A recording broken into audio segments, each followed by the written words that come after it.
어제도 영화, 오늘도 영화, 내일도 영화, 매일 영화. 안녕하세요. 저는 수행. 저는 실버입니다. 안녕. 안녕하세요. 저희가 오늘 가져온 작품 바로 박찬욱 감독이 연출을 맡은 동조자 동조자. 두둥. 가지고 왔습니다. 첩보 스릴러라고 해야겠죠? 드라마고요. 미드예요, 미드. 그렇지만 우리나라 거장이죠. 감독 박찬욱이 총괄 연출을 맡았습니다. 저희가 오늘 1화부터 4화까지 보고 리뷰합니다. 간단하게 줄거리 먼저 소개를 해드릴게요. 주인공인 대위 호아수안대는 남베트남에 잠입한 공산당 첩보원입니다. 프랑스인 아버지랑 베트남인 어머니 사이에서 태어난 혼혈의 컴플렉스를 갖고 있는데 이 북베트남의 비밀 경찰이자 남베트남 장군의 부하로 활동하면서 CIA와 남베트남의 정보를 이제 북베트남으로 빼돌리는 그런 첩보 역할을 하게 돼. 이중 간첩자. 근데 나는 이 배우 처음 봤거든? 처음이래. 호아수안대. 첫 데뷔. 데뷔야? 심지어 배우가 아니야. 그래픽 디자이너로 일했던 분이야. 진짜 혼혈은 맞지 그러면? 혼혈. 베트남계 호주 배우래. 내가 진짜 매력 있더라고. 인상 깊었던 게 박찬욱 감독이 캐스팅을 진짜 열심히 했대. 왜냐면 베트남어를 완벽하게 구사하는 사람들을 쓰고 싶었던 거야. 그걸 중시 여겼는데 그래서 베트남 배우들을 많이 캐스팅해야 하는데 베트남에선 캐스팅하기가 어려워서 교포, 2세들 이런 사람들을 주로 캐스팅했는데 이들을 캐스팅하려면 어떻게 해야겠어요? 그 나라에 뿌려야 되는 거야. 그러니까. 그래서 뭐 호주, 캐나다, 영국, 아시아 여러 나라의 베트남계 사람들을 모집한 거지. 근데 베트남 배우들만 뽑은 게 아니라 대상을 넓혀서 1만 직업군, 잘했다. 사람까지 그런 사람들까지 베트남 커뮤니티에 알려가지고 오디션을 거쳤대요. 몇천 명의 영상을 봤대, 박찬욱 감독이. 그중에 이 호아시안대가 배우가 아니었고 연극 한번 해본 게 다고 그래픽 디자이너였어. 이번이 데뷔작이야. 그래서 정보가 없어. 대박. 나는 굉장히 재밌게 봤고 그 로버트 다우니 주니어가 또 계속 나와. 뭐 1인 4역이야. 나는 1인 사역인지 몰랐어. 계속 다른 옷을 입고 나와서? 그게 뭐지? 그래서 좀 처음에 집중이 안 되는데 1인 사역, 4역이라고 하더라고. 1화에서는 CIA 요원인 클로드로 나오고 2화는 동양학 교수 해머 3화에는 하원 의원과 작가주의 감독으로 나오거든? 그러니까 계속 바뀌는 거야. 진짜 대단하다. 다채롭다라는 생각이 들었고 맞아. 남베트남의 비밀 경찰의 수장인 장군 역 그리고 주인공 대위와 육체적 사랑에 빠진 소피아 모리. 맞아. 난 사랑에 빠졌다 하지 않았어. 육체적 사랑에 빠졌다고 얘기할게. 그리고 베트남 공습의 아내와 딸을 잃은 대위의 친구인 본까지 되게 다양한 인물들의 서사를 이 인물 간의 관계를 통해서 잘 녹여낸 것 같아서 그걸 보는 재미도 있었어. 맞아. 그리고 주인공이 꼭 혼혈일 필요는 없는데 여기서 어쨌든 혼혈로 만들었잖아. 프랑스와 베트남계 아들인 대위로 만들었는데 묘하게 그 인종차별에 관한 그 블랙 코미디를 약간 풍자적으로 해석한 부분도 인상 깊었는데 사실 우리 대한민국도 그 베트남 전쟁의 역사와도 깊은 관계가 비슷하죠. 있잖아. 관계도 있고 우리도 그런 아픔이 있고. 맞아. 그래서 나도 6개월 전에 그 호찌민을 다녀왔었을 때 그때 베트남 작전 기지로 활용했던 거대한 지하 통로인 구찌 통로를 갔다 왔었거든. 거기 나도 알아요. 메콩델타 지역 거기 있는데. 저는 안 갔지만 그 구찌 통로 갔다 오는 게 하나의 맞아. 그 투어 코스 같은 코스잖아요. 느낌인데 맞아. 근데 그때는 좀 그냥 구경하느라 바빴는데 난 오히려 이 동조자 보면서 베트남 역사를 좀 생각해보고 공부해보게 되더라고. 그래서 그랬겠다. 그런 의미에서 저는 굉장히 좋았습니다. 나는 일단 이게 화질이 너무 좋은 거야. 나만 느꼈어? 그 파친코랑 비슷한 느낌이 맞아. 들었던. 애플 TV 파친코 보는 느낌 나도 들었고 로다주가 너무 인상 깊었어. 분장이 맞아. 대단했어. 특히 그 아시아 동양학 교수로 나온 그 분장. 근데 좀 논란이 되기도 하던데 오버 분장이다라고 하면서. 근데 컨셉 자체가 약간 동양 문화에 심취해 있는 인종차별주의자로 나왔기 때문에 동양학 교수이고 동양학을 사랑한다고 하면서 동양인을 그치, 비하하는 거지. 사실 그냥 과하게 동양인은 그렇지 않은데 맞아. 자기만의 그런 획일화된 사고로 묘사를 하니까. 어쨌든 로다주의 1인 다용 연기가 흥미롭고 그리고 이 베트남 전쟁과 관련돼 있잖아, 주인공 스토리가. 근데 이게 또 한국인으로서 그냥 몰입할 수밖에 없는 맞아. 그런 스토리였고 그 양쪽 진영에 걸쳐 있는 호아시안대가 계속 겪게 되는 긴장감의 상황들. 여기에 너무너무 몰입이 되더라고. 그래서 재밌었어. 이게 원작 소설이 있더라고. 2016년에 퓰리처상을 받은 작품입니다. 베트남계 미국 작가 피에타인 응우옌의 동명의 장편 소설을 원작으로 하는데 이 작품이 베트남계 미국인의 시각으로 쓴 세계에서 거의 유일한 베트남전 소설이래. 진짜 좀 파친코랑 비슷하네. 그래서 베트남에선 이 소설이 금서야. 그리고 이걸 TV 시리즈에 방영하는 것도 정부가 허용하지 않아. 그래서 정작 현지 베트남인들이 이걸 못 봐? 동조자 만날 수가 없어.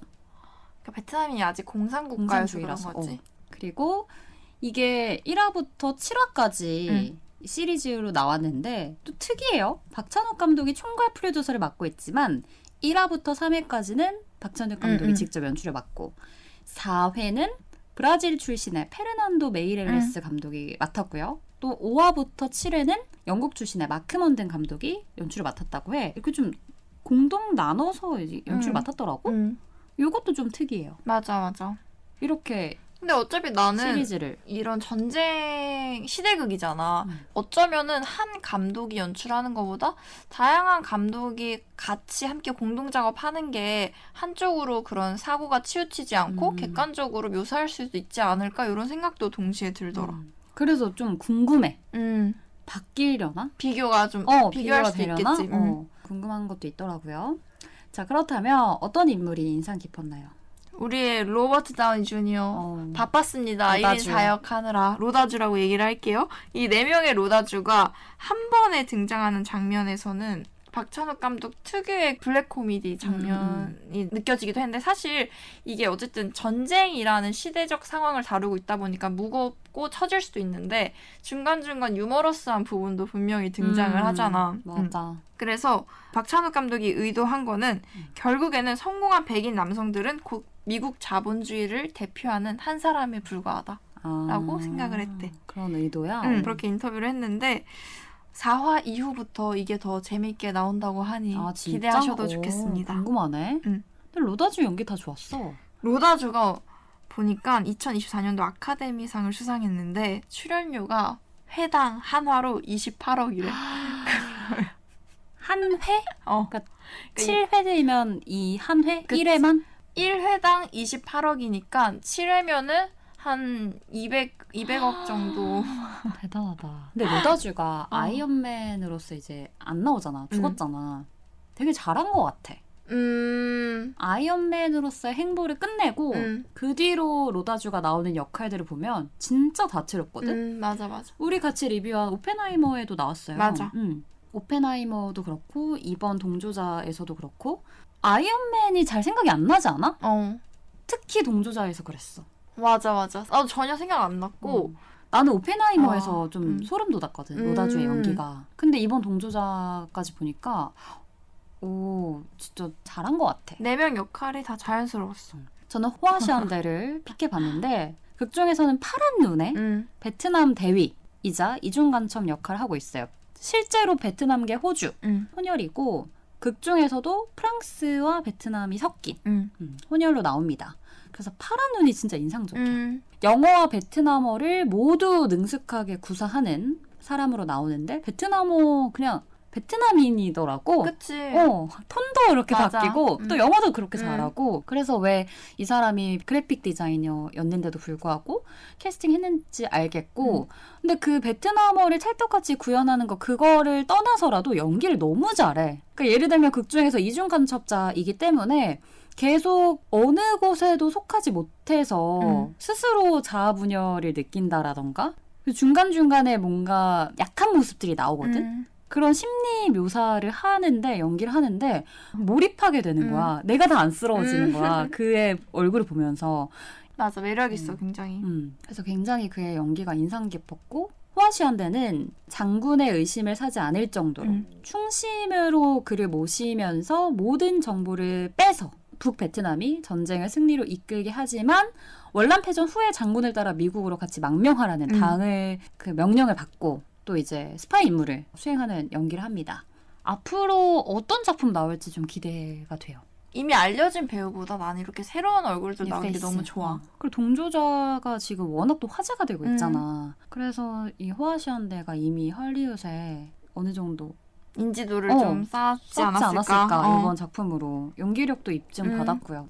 자, 그렇다면 이게 또 스파이를 다루는 작품이잖아요. 스파이에 대해서 한번 얘기해 봅시다, 우리가. 저는 최근에 사실 그 쿠엔틴 타란티노 감독의 작품을 재관람하고 있는데 스파이를 선정하라고 하니까 또 그 바스터즈 거친 녀석들이란 영화가 딱 떠올랐어. 혹시 봤나요? 안 봤어요. 안 봤어요? 이게 무슨 내용이냐면은 그 세계 2차 대전을 배경으로 한 대체 역사물 영화인데 나치 친위대랑 유대인, 미국 스파이 사이에 정체를 캐내기 위한 썰전이 되게 백미인 영화야.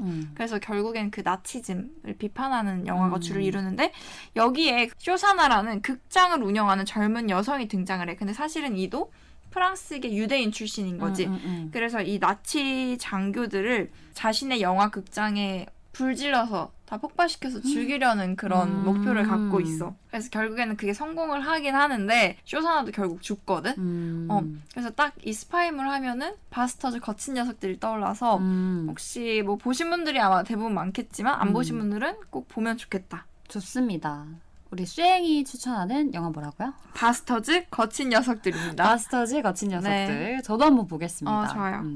저는 역사 속의 찐 스파이들을 좀 찾아봤거든요. 찾아보니까 스파이 역사가 굉장히 길더라고요. 맞아. 하고 많을걸? 인류의 탄생과 함께 했다라고 보시면 돼요. 인류가 또 이제 정복의 역사를 가지고 있잖아요. 그거와 같이 같다고 보시면 돼요. 인류 역사상 가장 오래된 직업군 중 하나가 또 스파이고 지금 이 순간에도 전 세계적으로 스파이 활동이 아주 왕성하게 전개가 되고 있다고 보시면 됩니다.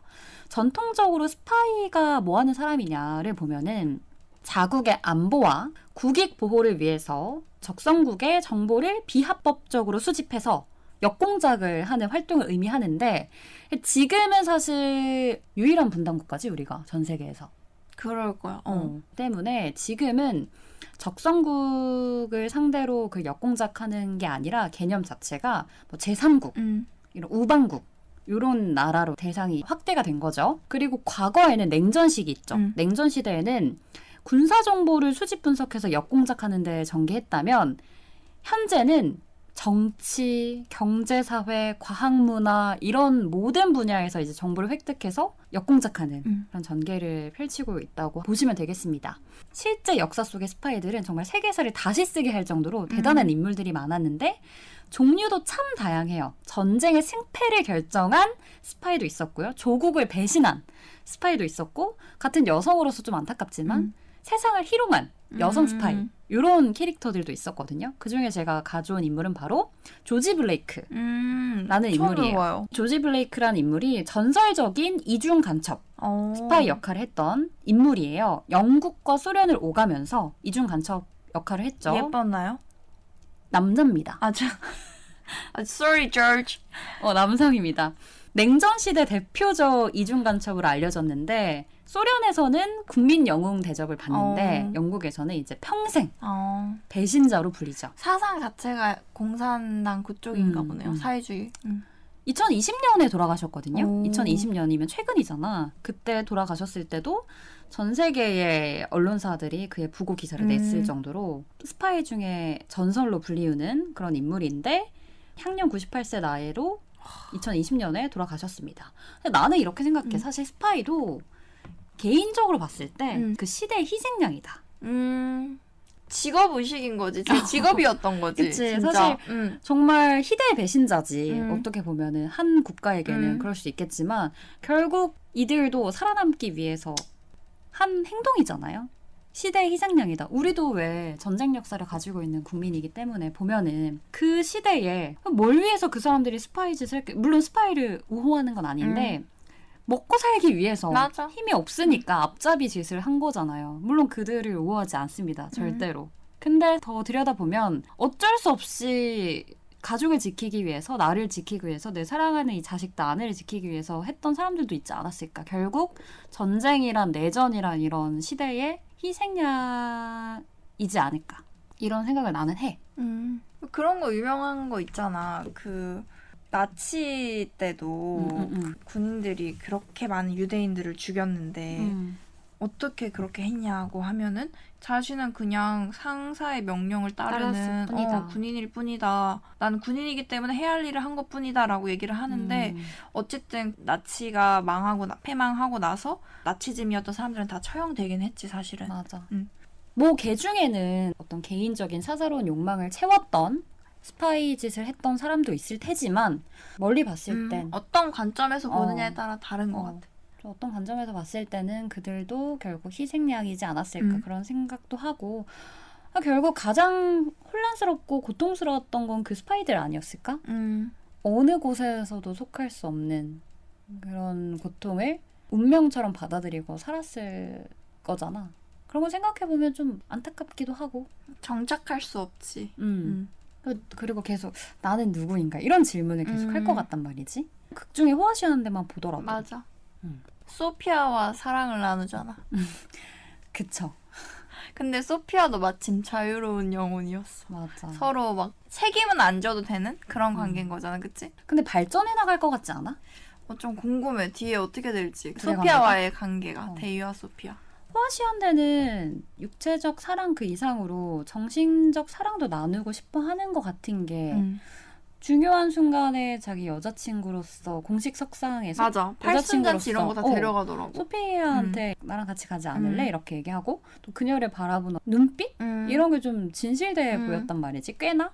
근데 그게 물론 망명자로서 살아가면서 스파이 활동을 하면서 어느 곳에도 정을 둘 데가 없어서 소피에게 그렇게 끌렸는지는 모르겠지만 조금 호화시한데가 진실적으로 대하는 느낌을 난 받았어가지고 소피아가 어떨지 모르겠다. 소피아는 묶이고 싶어 하지 않는 여성이야. 그러다 결국 사랑할 것 같아, 찐으로. 아, 나중에?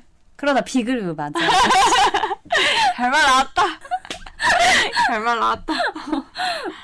자, 그러면 저희가 이제 1화부터 4회까지 봤으니까요. 그 중에서 1화부터 3회까지는 박찬욱 감독이 연출을 맡았습니다. 저희가 그의 인상 깊었던 연출 포인트랄까요? 특장점을 좀 분석해 볼게요. 저희가 감히.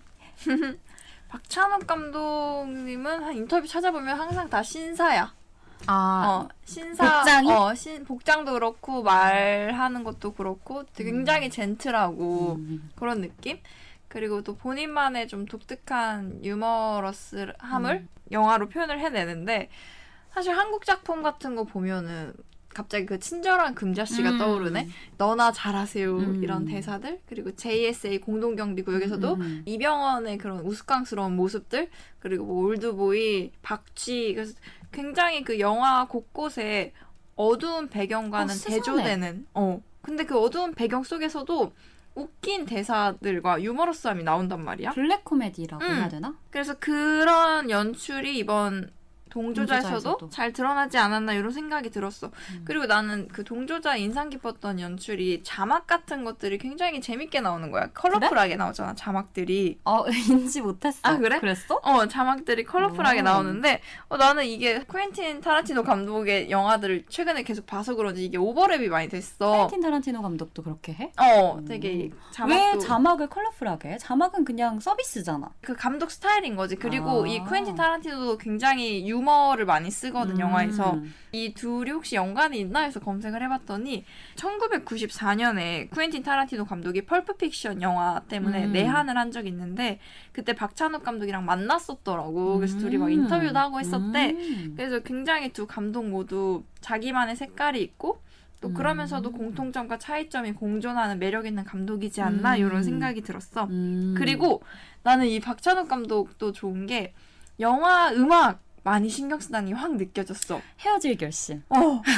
헤어질 결심도 그렇고 이번에 나는 맞아. 동조자도 매화 끝날 때마다 엔딩곡이 난 다 너무 좋은 거야. 맞아. 유쾌해. 그래서 나 유튜브에 동조자 OST 이미 재생 목록이 혹시 있나 찾아봤는데 아직 있어? 없더라고. 아직은 없어? 아쉬웠는데 이 영화 음악 맞아. 감독님 상 줘야 됩니다. 노래 너무 좋아요. 공감하고요. 저는 보면 왜 박찬욱 감독을 뭐 디테일 변태? 이렇게도 얘기하더라고요. 그의 별명이 디테일 변태다. 왜냐? 그가 하는 연출, 뭐 대사, 카메라, 음악, 음향 이런 연출에 해당하는 화면 내의 모든 것들을 다 계획해서 음. 아주 디테일하게 짜기 때문에 그게 변태스러울 정도다라고 음. 해서 이런 디테일 변태라는 별명이 있는데 이런 것들을 저는 헤어질 결심에서 많이 느꼈거든요. 헤어질 결심도 보면은 탕웨이가 머무르는 집 뒤에 그 그림인가? 그런 것도 하나하나 그치. 연출 소품을 세 개도 의미가 다 있고. 디테일하게 짜놓은 것들을 보면서 아 박찬욱 감독을 왜 이렇게 얘기하는가 좀 느꼈던 것 같은데 이번 동조사에서도 그런 걸 느꼈던 게 이런 장면들이 있어요. 전화기 다이얼 돌리다가 갑자기 자동차 바퀴 굴러가는 장면으로 넘어간다라던가 이것도 연출이잖아요. 맞아. 그렇죠? 그리고 호아시안대 대위의 담뱃불이 삼광탄의 빛과 이어지는 장면이라던가 이런 연출들이 멋있었어. 보면서 미학적이라는 느낌도 받았고 그리고 진짜 인상 깊었던 장면 중에 하나가 첫 화에 나오는 고문신이거든. 이 여성이 고문을 당하는데 호아시안대랑 로다주가 극장 관람을 하듯이 앉아가지고 무대를 바라보고 있는데 그 바라보고 있는 무대에서 한 여성이 고문을 당하고 있어요. 그게 딱 처음 봤을 때는 저게 연극인가? 아니면 진짜 고문당하는 건가? 헷갈릴 정도로. 그게 실제 고문당하는 장면이거든? 근데 그걸 어떻게 연출하냐? 무대에 배우들을 스포트라이트 쏘듯이 고문당하는 그 여성한테 스포트라이트를 쓰거든? 그런 연출들. 맞아. 그런 것도 되게 좋았단 말이지. 이게 다 이제 박찬욱 감독의 계획이라면 너무너무 좋은 연출들이었고 또 다른 감독들이 맡은 4화를 비롯해서 5화, 6화, 7화는 어떻게 좀 달라질까? 그런 기대도 있어요. 근데 진짜 동조자 작품 너무 좋아. 계속 볼 것 같아. 매주 월요일 하나씩만 나온다는 게 너무 아쉬워. 맞아. 2개씩은 줘야죠. 달. 7화까지밖에 없어. 그리고 맞아. 그리고 이게 후속작이 있더만. 아 그래? 그건 몰랐어. 있어. 후속작도 그래. 있어. 근데 이게 콘텐츠화된 그건 아직 콘텐츠화되진 않았지만 그래서 동조자가 잘 되면 그 후속작도 이렇게 드라마 시리즈로 만들어지지 않을까 이런 팬들의 기대가 있더라고요. 그리고 박찬욱 감독의 다음 차기작 뭐가 있는지를 살펴보니까 굉장히 여러 개를 준비하고 계시대요. 그중에서 내가 좀 기대되는 그런 차기작을 조사해 봤는데 도끼예요. 도끼. 영화 도끼인데 동명의 소설 원작 프랑스 영화를 리메이크하는 작품인데 그러니까 한국판 버전인 거지. 근데 여기에 이병헌과 손예진 두 배우가 출연을 협의 중이라고 하더라고요. 이것도 너무 기대가 되고 앞으로 그의 작품들이 너무 기대가 됩니다. 동조자를 보니까 더.